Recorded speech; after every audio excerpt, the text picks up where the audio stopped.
Hello everyone, my name is Isaac Mutiaba from Jesus Loves Humanity. Today I'm going to be reading from the New International Version Bible from the book of Exodus from chapter 16 to chapter 40. From when the living God of Israel, Yahweh, who is one with Jesus Christ, Yeshua, provided manna and quail for the children of Israel. The whole Israelite community set out from Elim and came to the desert of Sin, which is between Elim and Sinai. On the 15th day of the second month, after they had come out of Egypt, in the desert, the whole community grumbled against Moses and Aaron. The Israelites said to them, "If only we had died by the Lord's hand in Egypt. There we sat around pots of meat and ate all the food we wanted, but you have brought us out into this desert to starve this entire assembly to death." Then the Lord said to Moses, "I will rain down bread from heaven for you. The people are to go out each day and gather enough for that day. In this way I will test them and see whether they will follow my instructions. On the sixth day they are to prepare what they bring in, and that is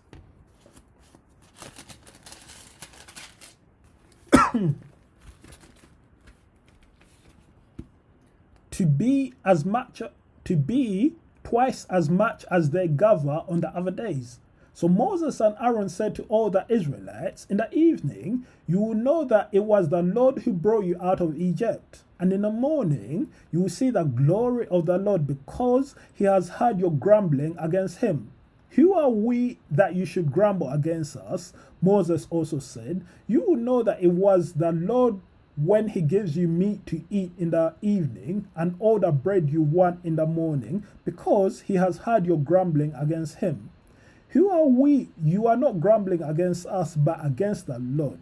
Then Moses told Aaron, Say to the entire Israelite community, "Come before the Lord, for he has heard your grumbling." While Aaron was speaking to the whole Israelite community, they looked toward the desert, and there was the glory of the Lord appearing in a cloud. The Lord said to Moses, "I have heard the grumbling of the Israelites. Tell them, at twilight you will eat meat, and in the morning you will be filled with bread. Then you will know that I am the Lord your God." That evening quail came and covered the camp, and in the morning there was a layer of dew around the camp. When the dew was gone, thin flakes like frost on the ground appeared on the desert floor. When the Israelites saw it, they said to each other, "What is it?" For they did not know what it was. Moses said to them, "It is the bread the Lord has given you to eat. This is what the Lord has commanded. Everyone is to gather as much as they need. Take an omer for each person you have in your tent." The Israelites did as they were told. Some gathered much, some little, and when they measured it by the omer, the one who gathered much did not have too much, and the one who gathered little did not have too little. Everyone had gathered just as much as they needed. Then Moses said to them, "No one is to keep any of it until morning." However, some of them paid no attention to Moses. They kept part of it until morning, but it was full of maggots and began to smell. So Moses was angry with them. Each morning, everyone gathered as much as they needed, and when the sun grew hot, it melted away. The sixth day, they gathered twice as much, 2 omers for each person, and the leaders of the community came and reported this to Moses. He said to them, "This is what the Lord commanded. Tomorrow is to be a day of Sabbath rest, a holy Sabbath to the Lord. So bake what you want to bake and boil what you want to boil. Save whatever is left and keep it until morning." So they saved it until morning, as Moses commanded, and it did not stink or get maggots in it. "Eat it today," Moses said, "because today is a Sabbath to the Lord. You will not find any of it on the ground today. 6 days you are to gather it, but on the 7th day, the Sabbath, there will not be any. Nevertheless, some of the people went out on the 7th day to gather it, but they found none. Then the Lord said to Moses, how long will you refuse to keep my commands and my instructions? Bear in mind that the Lord has given you the Sabbath. That is why on the 6th day he gives you bread for 2 days. Everyone is to stay where they are on the 7th day. No one is to go out. So the people rested on the 7th day. The people of Israel called the bread manna. It was white like coriander seed and tasted like wafers made with honey. Moses said, this is what the Lord has commanded. Take an omer of manna and keep it for the generations to come, so they can see the bread I gave you to eat in the wilderness when I brought you out of Egypt. So Moses said to Aaron, take a jar and put an omer of manna in it, then place it before the Lord to be kept for the generations to come. As the Lord commanded Moses, Aaron put the manna with the tablets of the covenant law so that it might be preserved. The Israelites ate manna 40 years until they came to a land that was settled. They ate manna until they reached the border of Canaan. An omer is 1/10 of an ephah. The whole Israelite community set out from the desert of Sin, traveling from place to place as the Lord commanded. They camped at Rephaim, but there was no water for the people to drink. So they quarreled with Moses and said, give us water to drink. Moses replied, why do you quarrel with me? Why do you put the Lord to the test? But the people were thirsty for water there, and they grumbled against Moses. They said, why did you bring us up out of Egypt to make us and our children and livestock die of thirst? Then Moses cried out to the Lord, what am I to do with these people? They are almost ready to stone me. The Lord answered Moses, go out in front of the people, take with you some of the elders of Israel, and take in your hand the staff with which you struck them now, and go. I will stand there before you by the rock at Horeb. Strike the rock and water will come out of it for the people to drink. So Moses did this in the sight of the elders of Israel.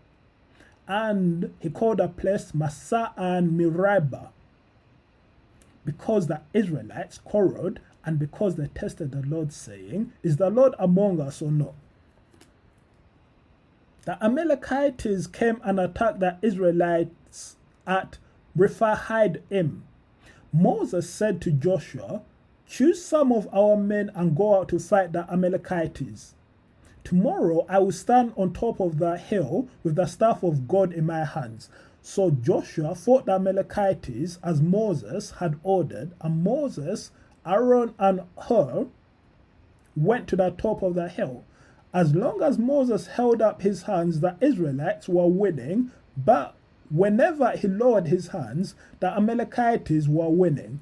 When Moses' hands grew tired, they took a stone and put it under him, and he sat on it.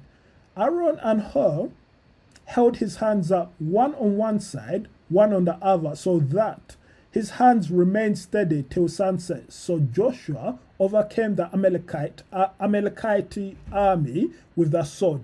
Then the Lord said to Moses, write this on a scroll as something to be remembered, and make sure that Joshua hears it, because I will completely blot out the name of Amalek from under heaven. Moses built an altar and called it, the Lord is my banner. He said, because hands were lifted up against the throne of the Lord will be a war against the Amalekites from generation to generation.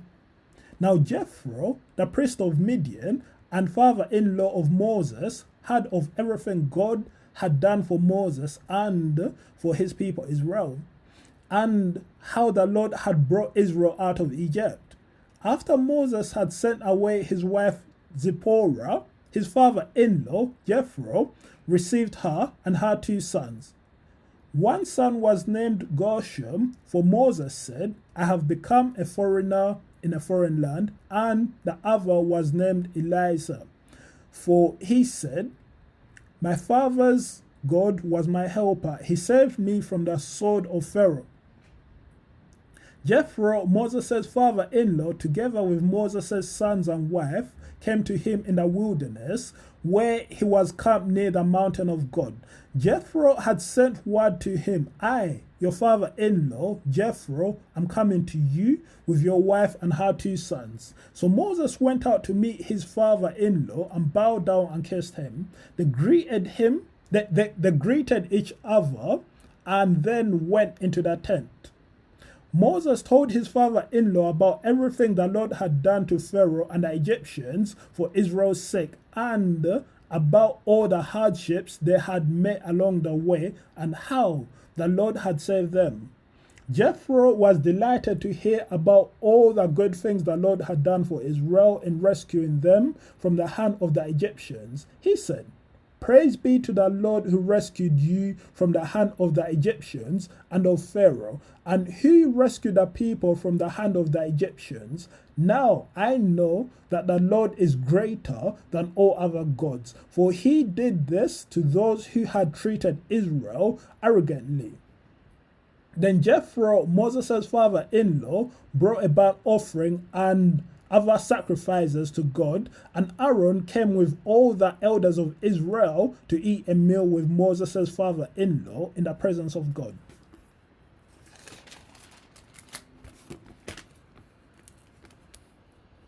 The next day, Moses took his seat to serve as judge for the people, and they stood around him from morning till evening.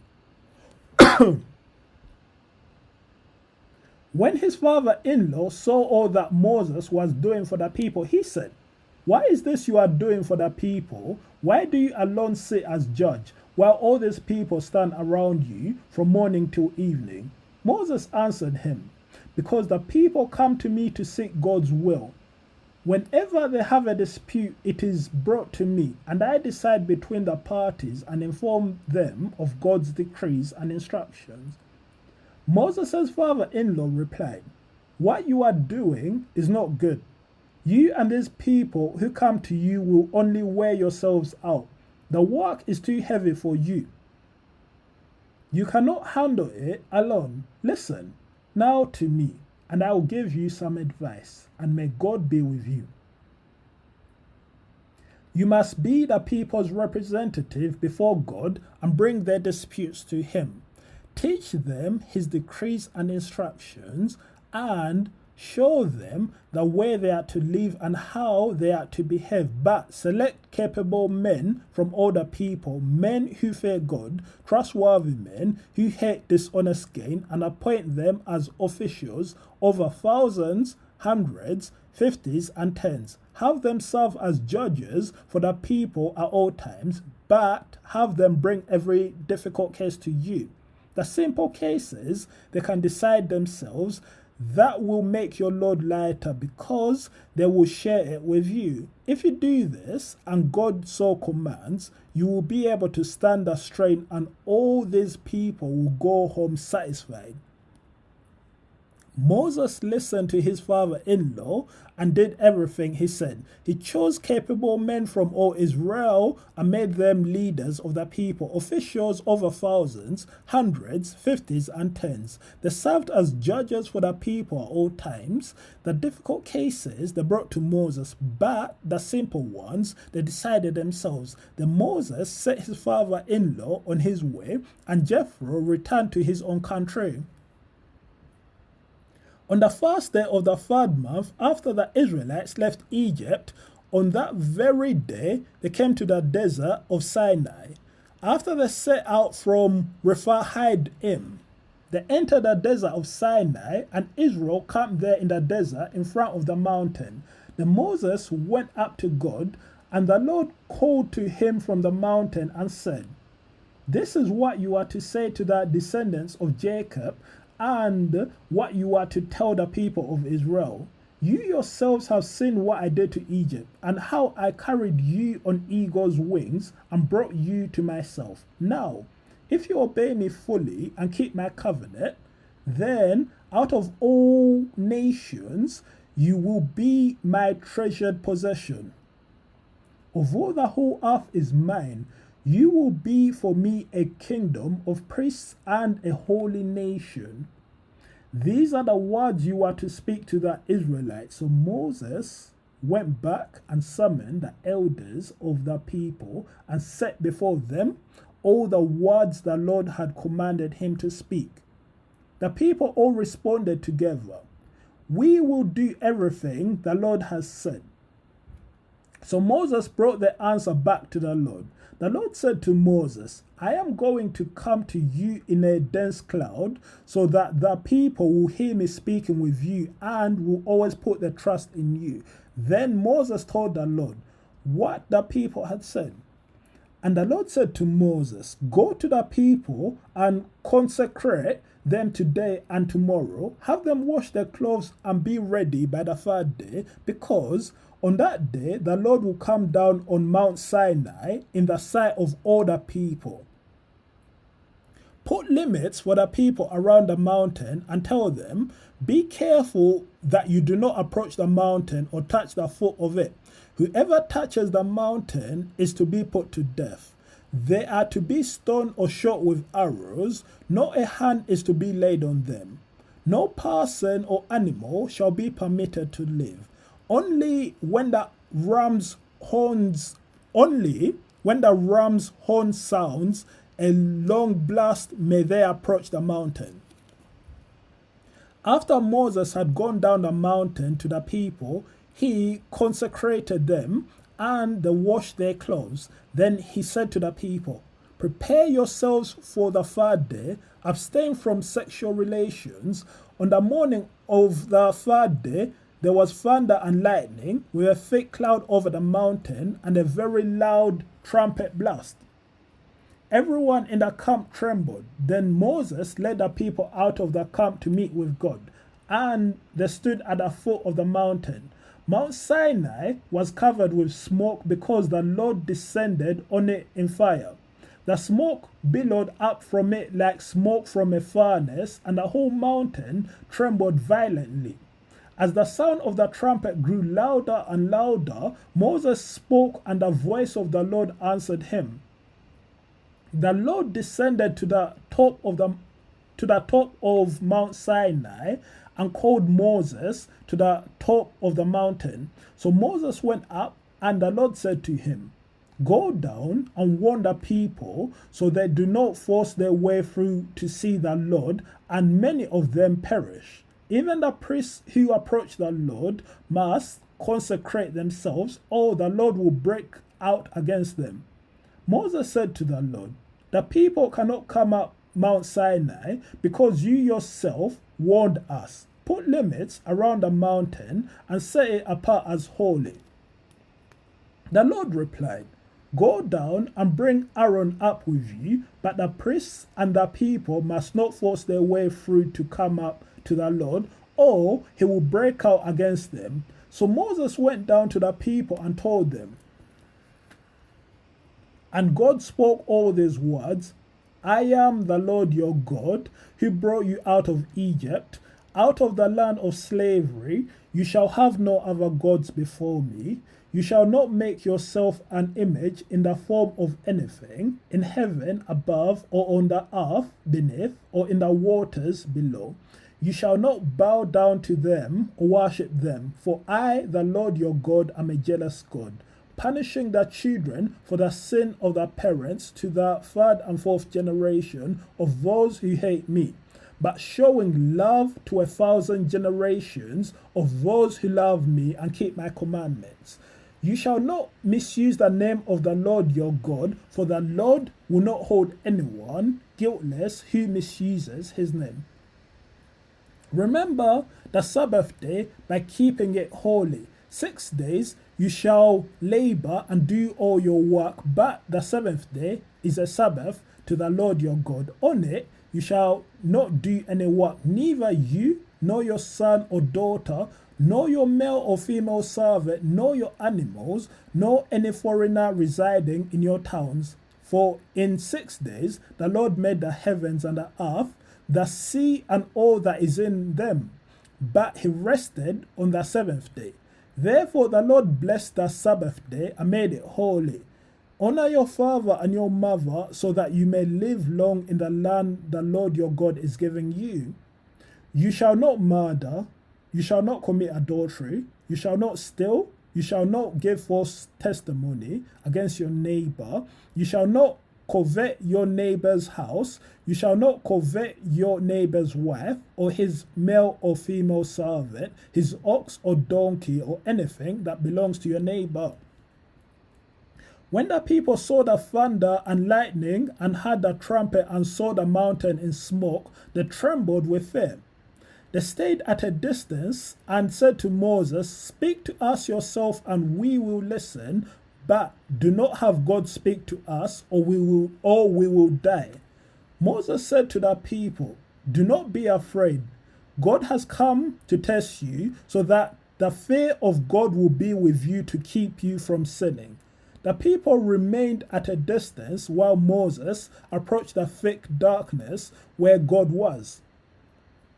Then the Lord said to Moses, "Tell the Israelites this, you have sinned for yourselves, that I have spoken to you from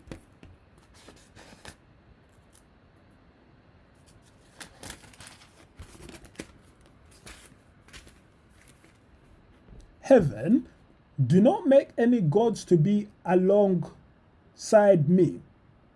Do not make yourselves gods of silver or gods of gold. Make an altar of earth for me, and sacrifice on it your burnt offerings and fellowship offerings, your sheep and goats and your cattle. Wherever I cause my name to be honored, I will come to you and bless you. If you make an altar of stones for me, do not build it with dressed stones, for you will defile it if you use a tool on it. And do not go up to my altar on steps, or your private parts may be exposed. These are the laws you are to set before them. If you buy a Hebrew servant, he is to serve you for 6 years, but in the 7th year he shall go free without paying anything. If he comes alone, he is to go free alone, but if he has a wife, when he comes, she is to go with him. If his master gives him a wife, and she bears him sons or daughters, the woman and her children shall belong to her master, and only the man shall go free. But if the servant declares, "I love my master and my wife and children," and do not want to go free, then his master must take him before the judges. He shall take him to the door or the doorpost and pierce his ear with an awl. Then he will be his servant for life. If a man sells his daughter as a servant, she is not to go free as male servants do. If she does not please the master who has selected her for himself, he must let her be redeemed. He has no right to sell her to foreigners, because he has broken faith with her. If he selects her for his son, he must grant her the rights of a daughter. If he marries another woman, he must not deprive the first one of her food, clothing, and marital rights. Marital rights. Marital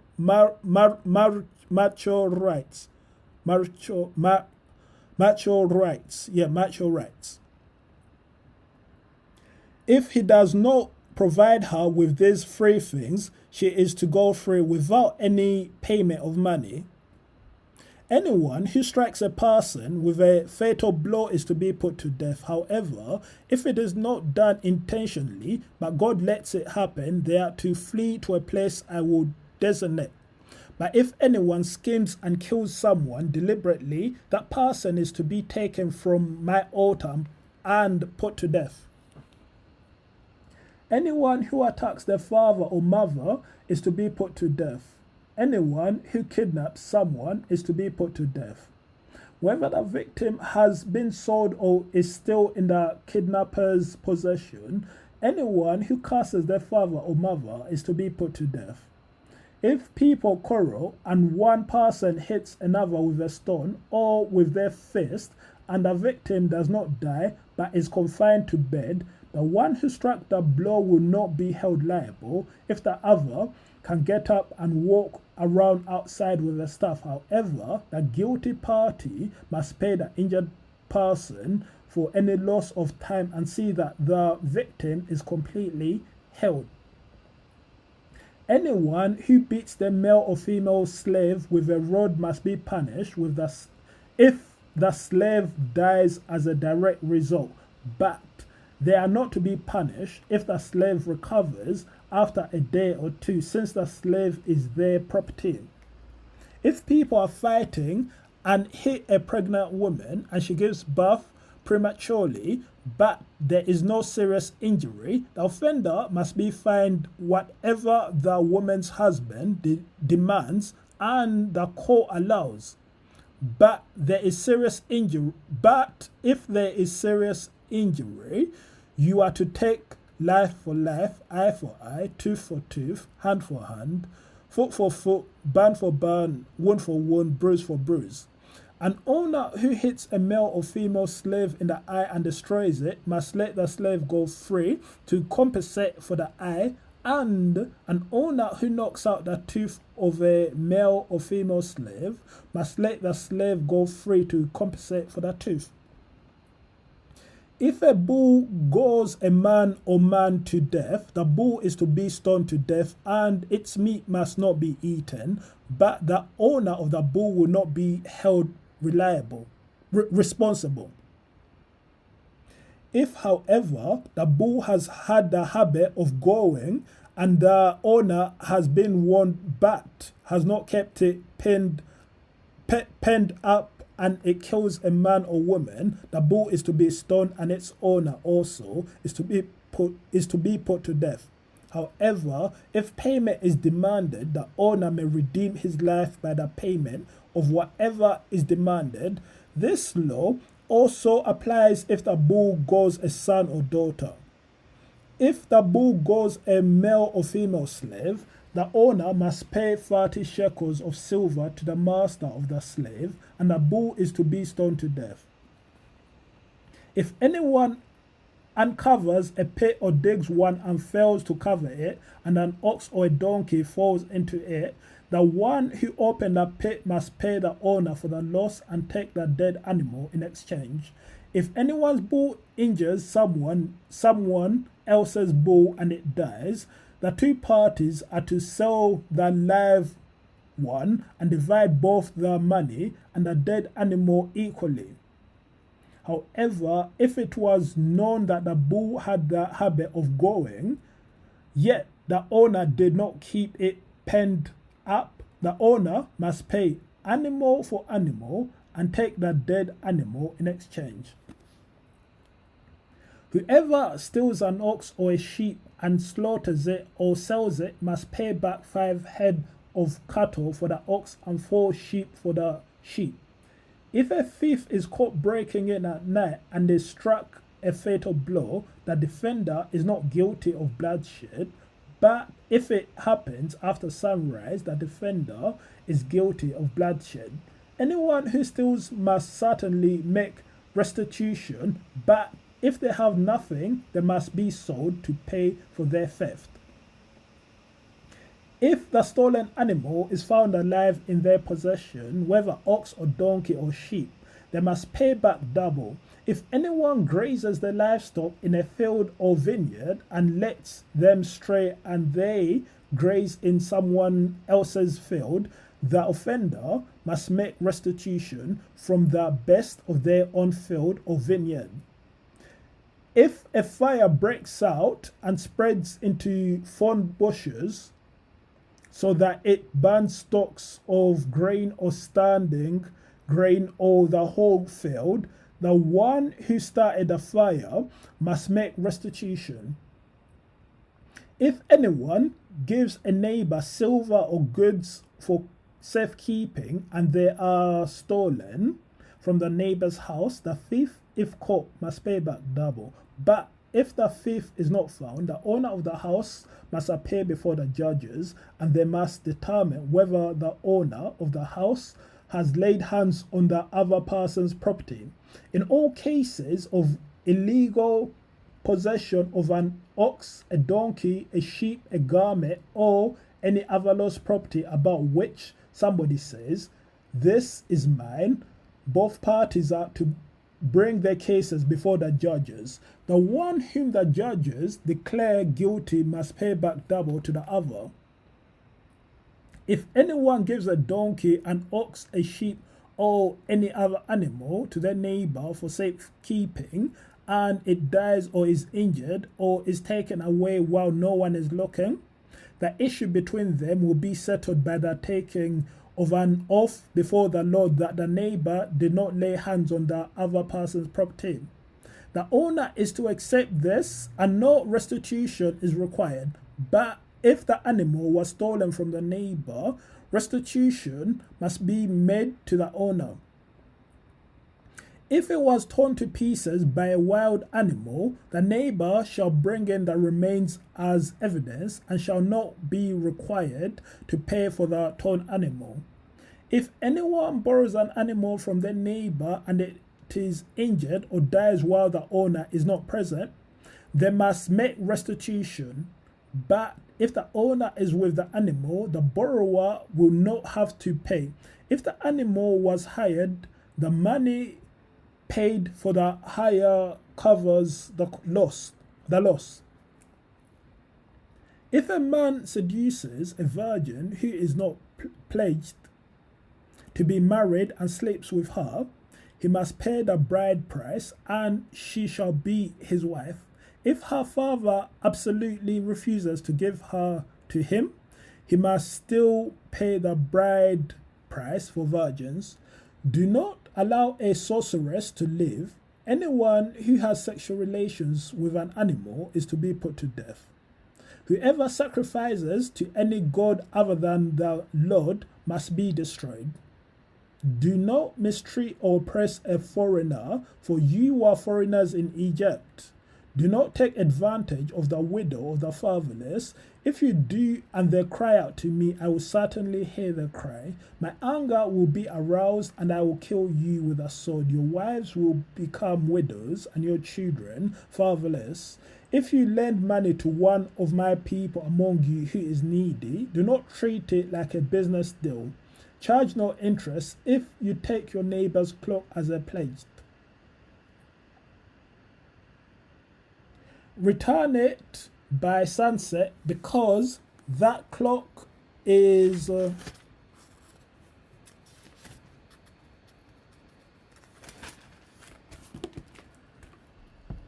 only covering your neighbor has. What else can they sleep in? When they cry out to me, I will hear, for I am compassionate. Do not blaspheme God or curse the ruler of your people. Do not hold back offerings from your granaries or your vats. You must give me the firstborn of your sons. Do the same with your cattle and your sheep. Let them stay with their mothers for 7 days, but give them to me on the 8th day. You are to be my holy people, so do not eat the meat of an animal torn by wild beasts. Throw it to the dogs. Do not spread false reports. Do not help a guilty person by being a malicious witness. Do not follow the crowd in doing wrong. When you give testimony in a lawsuit, do not pervert justice by siding with the crowd, and do not show favoritism to a poor person in a lawsuit. If you come across your enemy's ox or donkey wandering off, be sure to return it. If you see the donkey of someone who hates you fallen down under its load, do not leave it there. Be sure you help them with it. Do not deny justice to your poor people in their lawsuits. Have nothing to do with a false charge, and do not put an innocent or honest person to death, or I will not acquit the guilty. Do not accept a bribe, for a bribe blinds those who see and twist the words of the innocent. Do not oppress a foreigner. You yourselves know how it feels to be foreigners, because you were foreigners in Egypt. For 6 years, you are to sow your fields and harvest the crops. But during the 7th year, let the land lie unplowed and unused. Then the poor among your people may get food from it, and the wild animals may eat what is left. Do the same with your vineyards and your olive grove. 6 days do your work, but on the 7th day do not work, so that your ox and your donkey may rest, and so that the slave born in your household and the foreigner living among you may be refreshed. Be careful to do everything I have said to you. Do not invoke the names of other gods. Do not let them be heard on your lips. 3 times a year you are to celebrate a festival to me. Celebrate the festival of unleavened bread for 7 days. Eat bread made without yeast, as I commanded you. Do this at the appointed time in the month of Aviv. For in that month you came out of Egypt. No one is to appear before me empty-handed. Celebrate the festival of harvest with the first fruits of the crops you sow in your field. Celebrate the festival of ingathering at the end of the year, when you gather in your crops from the field. 3 times a year all the men are to appear before the sovereign Lord. Do not offer the blood of a sacrifice to me along with anything containing yeast. The fat of the festival offerings must not be kept until morning. Bring the best of the first fruits of your soil to the house of the Lord your God. Do not cook a young goat in its mother's milk.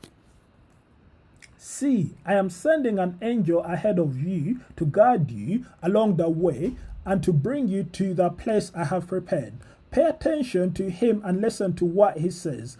Do not rebel against him. He will not forgive your rebellion, since my name is in him. If you listen carefully to what he says and do all that I say, I will be an enemy to your enemies and will oppose those who oppose you. My angel will go ahead of you and bring you into the land of the Amorites, Hittites, Perizzites, Canaanites, Hittites, and Jebusites, and I will wipe them out. Do not bow down before their gods or worship them or follow their practices. You must demolish them and break their sacred stones to pieces. Worship the Lord your God, and his blessing will be on your food and water. I will take away sickness from among you, and none will miscarry or be barren in your land. I will give you a full lifespan. I will send my terror ahead of you and throw into confusion every nation you encounter. I will make all your enemies turn their backs and run. I will send the hornet ahead of you to drive the Hittites, Canaanites, and Hittites out of your way. But I will not drive them out in a single year, because the land would become desolate and the wild animals too numerous for you. Little by little I will drive them out before you until you have increased enough to take possession of the land. I will establish your borders from the Red Sea to the Mediterranean Sea, and from the desert to the Euphrates River. I will give into your hands the people who live in the land, and you will drive them out before you. Do not make a covenant with them or with their gods. Do not let them live in your land, or they will cause you to sin against me, because the worship of their gods will certainly be a snare to you. Then the Lord said to Moses, Come up to the Lord, you and Aaron, Nadab and Abihu, and 70 of the elders of Israel. You are to worship at a distance, but Moses alone is to approach the Lord. The others must not come near, and the people may not come up with him. When Moses went and told the people all the Lord's words and laws, they responded with one voice, everything the Lord has said we will do. Moses then wrote down everything the Lord had said. He got up early the next morning and built an altar at the foot of the mountain and set up 12 stone pillars representing the 12 tribes of Israel. Then he sent young Israelite men, and they offered burnt offerings and sacrificed young bulls as fellowship offerings to the Lord. Moses took half of the blood and put it in bowls, and the other half he splashed against the altar. Then he took the book of the covenant and read it to the people. They responded, "We will do everything the Lord has said. We will obey." Moses then took the blood, sprinkled it on the people, and said, "This is the blood of the covenant that the Lord has made with you in accordance with all these words." Moses and Aaron, Nadab and Abihu, and the 70 elders of Israel went up and saw the God of Israel. Under his feet was something like a pavement made of lapis lazuli, as bright blue as the sky. But God did not raise his hand against these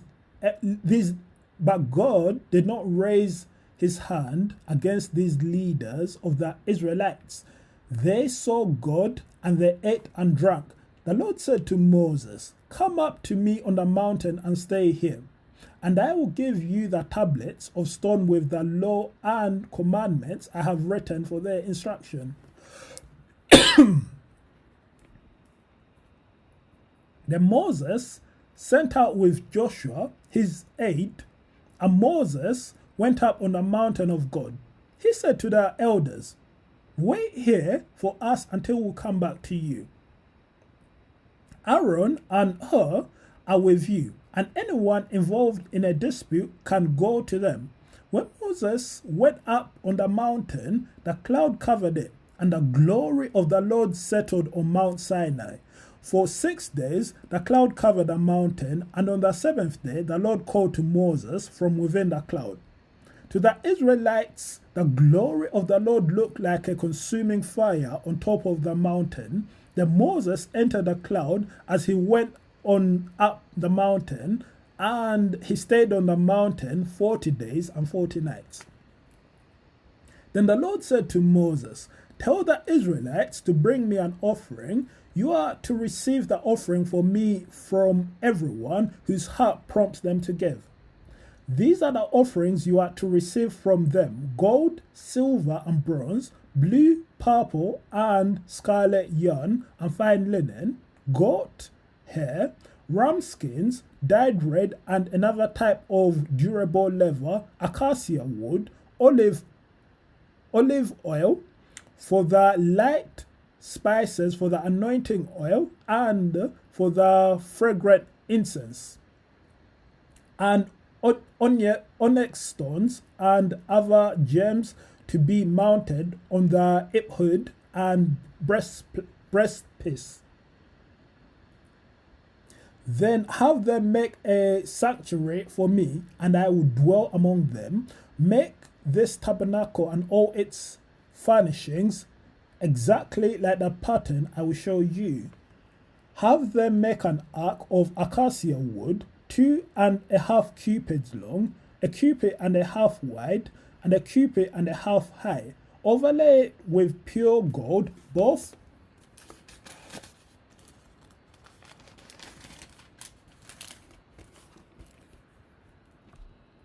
inside and out, and make a gold molding around it. Cast 4 gold rings for it, and fasten them to its forefeet with 2 rings on one side and 2 rings on the other. Then make poles of acacia wood and overlay them with gold. Insert the poles into the rings on the sides of the ark to carry it.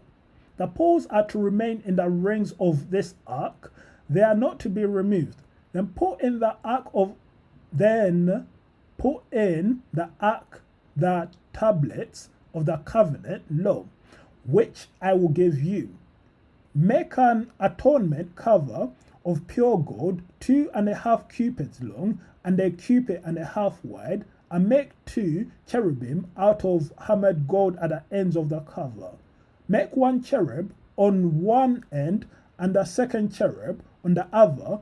Make the cherubim of one piece with the cover at the 2 ends.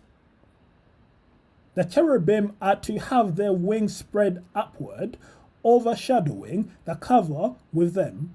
The cherubim are to face each other, looking toward the cover. Place the cover on top of the ark and put in the ark of the tablets of the covenant law that I will give you.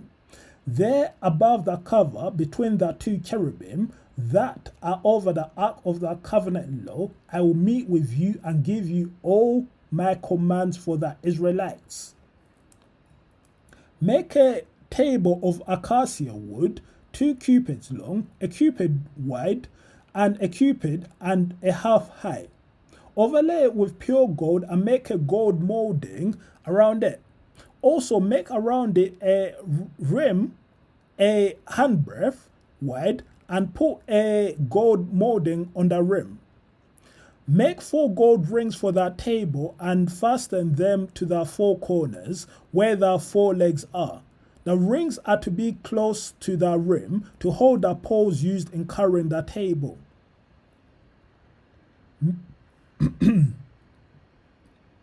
Make the poles of acacia wood. Overlay them with gold and carry the table with them. And make its plates and dishes of pure gold, as well as its pitchers and bowls for the pouring out of offerings. Put the bread of the presence on this table to be before me at all times. Make a lampstand of pure gold, hammer out its base and shaft, and make its flower-like cups, buds and blossoms of the piece with them. 6 branches are to extend from the sides of the lampstand, 3 on one side and 3 on the other. 3 cups shaped like almond flowers with buds and blossoms are to be on one branch. 3 on the next branch, and the same for all 6 branches extending from the lampstand. And on the lampstand there are to be 4 cups shaped like almond flowers with buds and blossoms. 1 bud shall be under the first pair of branches extending from the lampstand, a second bud under the second pair, and a third bud under the third pair, 6 branches in all. 6 branches in all. The buds and branches shall all be of one piece with the lampstand, hammered out of pure gold. Then make its 7 lamps and set them up on it, that they light the space in front of it. Its wick trimmers and trays are to be of pure gold. A talent of pure gold is to be used for the lampstand and all these accessories. See that you make them according to the pattern shown you on the mountain. Make the tabernacle with 10 curtains of finely twisted linen and blue, purple, and scarlet yarn, with cherubim woven into them by a skilled worker. All the curtains are to be the same size, 28 cubits long and 4 cubits wide. Join 5 of the curtains together and do the same with the other 5.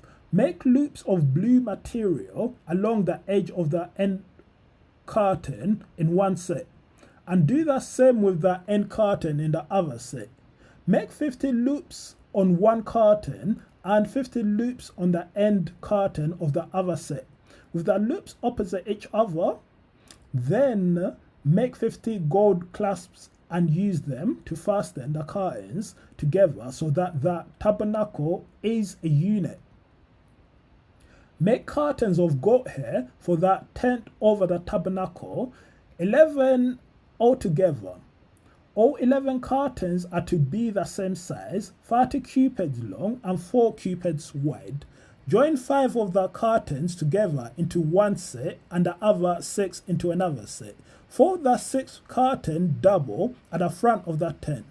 Make 50 loops along the edge of the end curtain in one set and also along the edge of the end curtain in the other set. Then make 50 bronze clasps and put them in the loops to fasten the tent together as a unit. As for the additional length of the tent curtains, the half curtain that is left over is to hang down at the rear of the tabernacle. The tent curtains will be a cubit longer on both sides. What is left will hang over the sides of the tabernacle so as to cover it. Make for the tent a covering of ram skins dyed red, and over that a covering of the other durable leather. Make upright frames of acacia wood for the tabernacle. Each frame is to be 10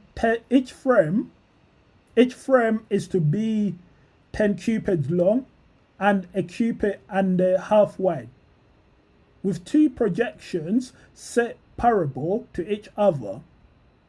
Make all the frames of the tabernacle in this way.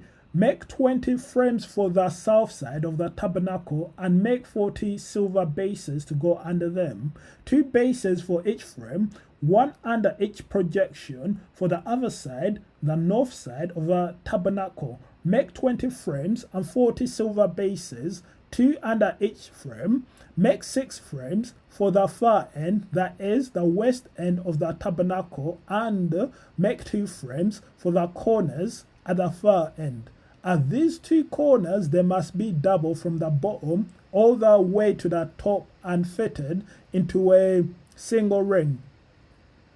Both shall be like that, so there will be 8 frames and 16 silver bases, 2 under each frame.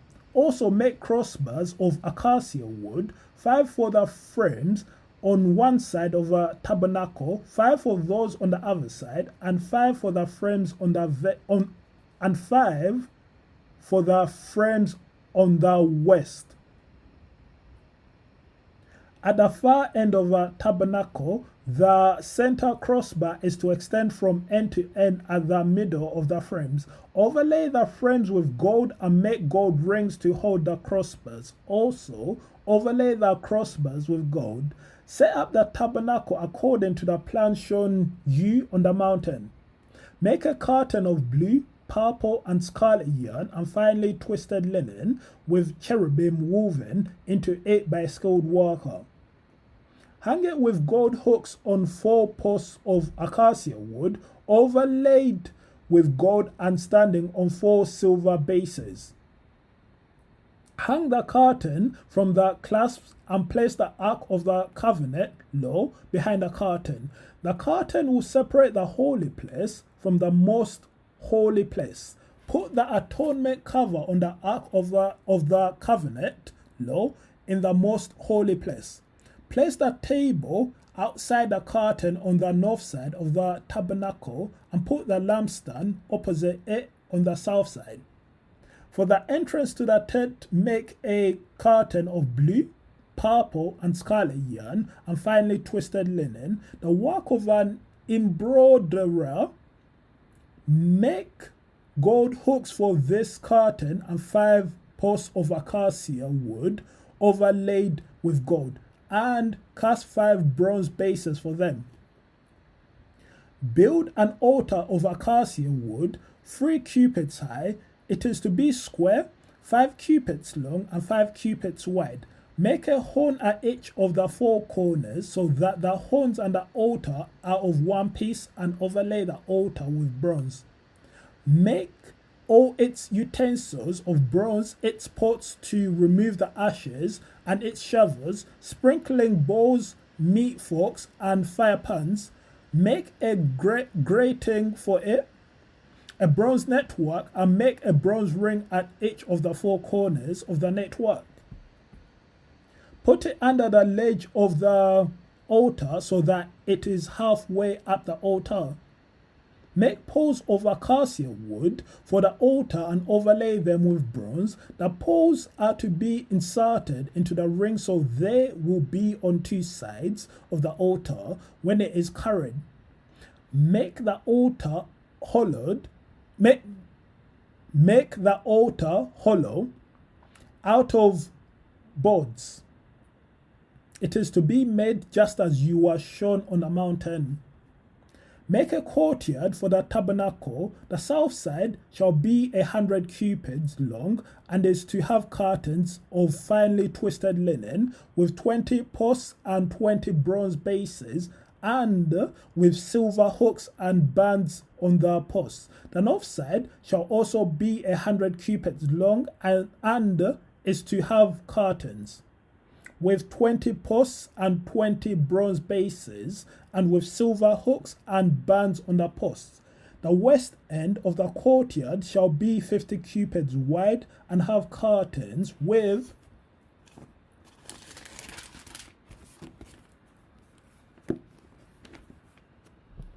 10 posts and 10 bases. On the east end, toward the sunrise, the courtyard shall also be 50 cubits wide.